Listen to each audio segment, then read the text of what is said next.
আসসালামু আলাইকুম।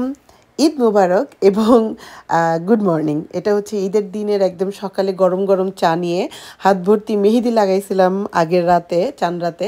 তো আমার চাঁদ রাতের একটা ছোট্ট ভিডিও ছিল, অনেকেই হয়তো দেখছেন।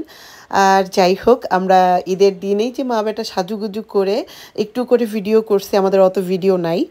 আর এই তো আমার ঈদের ড্রেস এটা, এবং আমি একটু খুবই কনফিউশনে ছিলাম যে আমার ঈদের ড্রেসে আমার এই কালারে ভালো লাগবে কিনা।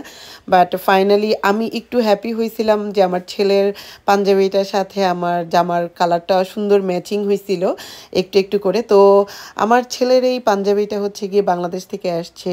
আমার আম্মা, আই মিন মুহসান নানুমণি এটা বাংলাদেশ থেকে পাঠাইছে। তো ঈদের জামাটা কিনে আমি একটু কনফিউশনে ছিলাম যে ড্রেসটা কেমন লাগবে। আমার ছেলের সাথে কালার ম্যাচিং হয়েছে, এটাতেই আমি অনেক হ্যাপি হয়ে গেছি। তো এই যে আমাদের ঈদের দিনের ওয়েদার একদমই কি বলবো, বৃষ্টি, সারাদিন বৃষ্টি গেছে। যেমনই ওয়েদার গেছে তেমনই আমাদেরও অবস্থা। সারাদিন আমরা মানে ঝিমাইছি ঈদের দিন এরকম। তো বিকালবেলা একটু করে মা বেটা রেডি হয়েছি, না রেডি হলে তো হবে না। রেডি হয়ে হচ্ছে গিয়ে আমার এক বান্ধবীর বাসায় বিকালে দাওয়াত ছিল, রাতে আরেকটা বান্ধবীর বাসায় দাওয়াত ছিল। তো যাই হোক, ভাবলাম যে ওর বাসাটাই হয়ে আসি। ঠান্ডা, বৃষ্টি, একদম যা তা অবস্থা আমাদের মানে টরন্টোর ওয়েদারের। ঈদ মোবারক। আমরা দুই বান্ধবী এত সুন্দর ম্যাচিং হয়েছে কালার, এটা খুবই সারপ্রাইজিংলি। হ্যাঁ, আসলে আমাদের মধ্যে একটা বিশাল বড় ইন্টার কানেকশন। হ্যাঁ, আমরা কিন্তু লুকাই রাখছিলাম ঈদের ড্রেস যে আমরা দেখাবো না, কিন্তু কি সুন্দর ম্যাচিং হয়ে গেছে। সারপ্রাইজ। সো ওকে, আমাদের ঈদ চলতেছে খুব সুন্দর। বাকিটা মানে ব্লগে দেখতে পাবেন। Just wait and watch.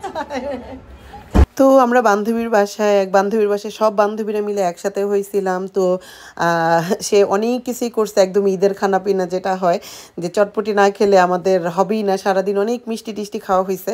তো যাই হোক, সব বান্ধবীদের আমি ভিডিওতে নিতে পারিনি, এবং বাচ্চা কাচ্চা সব মিলে আমরা আমরা বেশ মজা করছি সব, মানে সবাই মিলে। এই যে সব বান্ধবীরা হাতে মেহেদি লাগাইছি।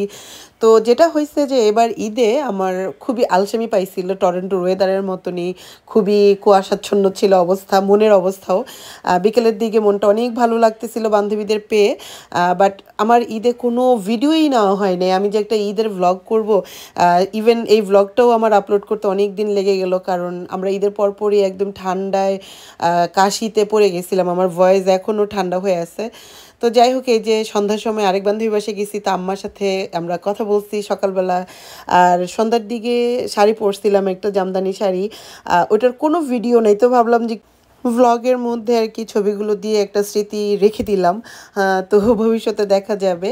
আর সবাইকে অনেক অনেক থ্যাঙ্কস। আবার দেখা হবে অন্য আরেকটা ভ্লগে। ভালো থাকবেন, কেমন লাগলো বলবেন। হ্যাঁ।